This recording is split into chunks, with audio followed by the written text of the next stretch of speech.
Quelle est la différence entre l'enfant et l'adulte, à ton avis?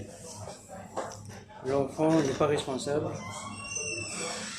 Oui, ça ne change pas grand-chose là, à ce niveau-là.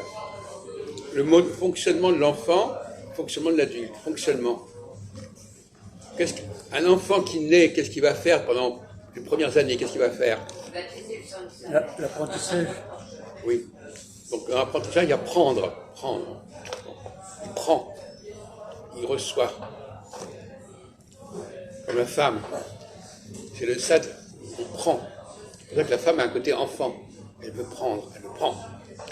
Et alors l'homme, lui, alors l'adulte, il fait quoi l'adulte, lui? Il fait l'inverse. Il donne. Il offre. Qu'est-ce que l'adulte fait avec ce qu'il a appris? Il transmet.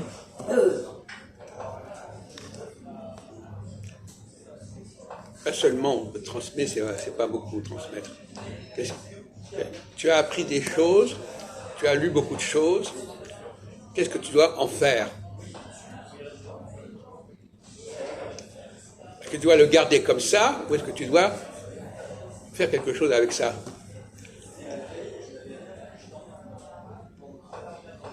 C'est fabriqué, je sais pas. Oui. Donc, tu vas le transformer. Voilà. L'enfant, il ne sait pas transformer. Il apprend. C'est un premier stade. Stade 1, j'apprends. Stade 2, je crée, je transforme. Et la femme, elle reste toujours au premier stade. Elle est au stade de prendre, mais elle ne sait pas créer véritablement. Elle ne sait pas travailler les choses. Elle ne sait pas transformer les choses, les faire avancer. C'est pour ça qu'elle est très bonne élève. Elle apprend beaucoup de choses.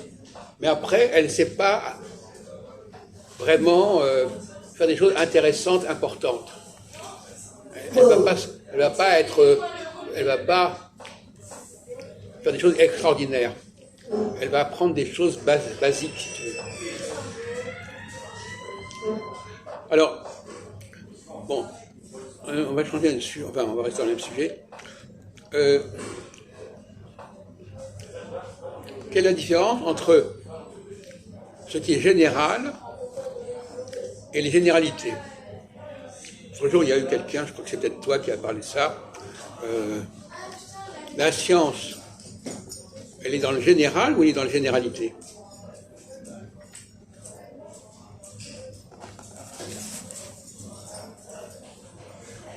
Qu'est-ce qui distingue le général et les généralités? Quelle est la différence? Quelle est l'opposition entre les deux? Est-ce qu'il y a une différence entre les deux mots? Qu'est-ce qui est général et qu'est-ce qui est pour faire qu'est-ce qu'il faut faire pour obtenir des généralités? Qu'est-ce qu'il faut faire?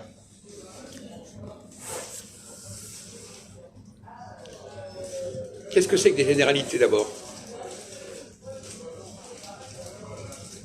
Comment est-ce qu'on obtient des généralités? En accumulant toutes les généralités. Non.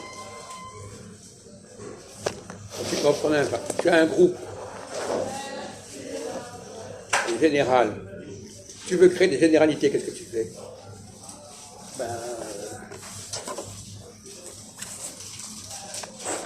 Je puise des...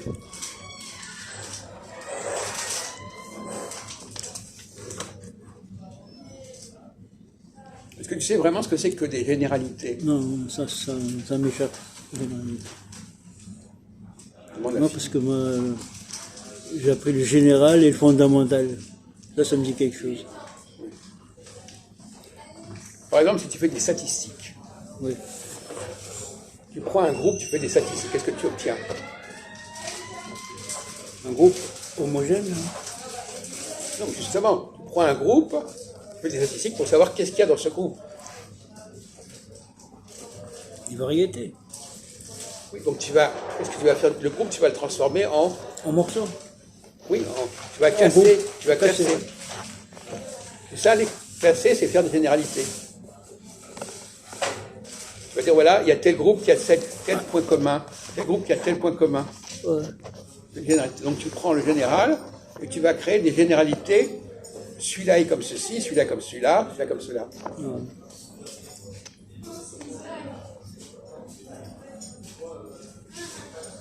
Ouais.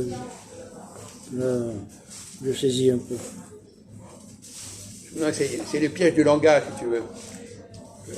Les généralités, c'est pas prendre les choses comme un tout. Donc c'est un pluriel. Généralité au pluriel. Généralité au pluriel, c'est-à-dire qu'il y a plusieurs cas possibles. Le général, c'est singulier, généralité, c'est au pluriel.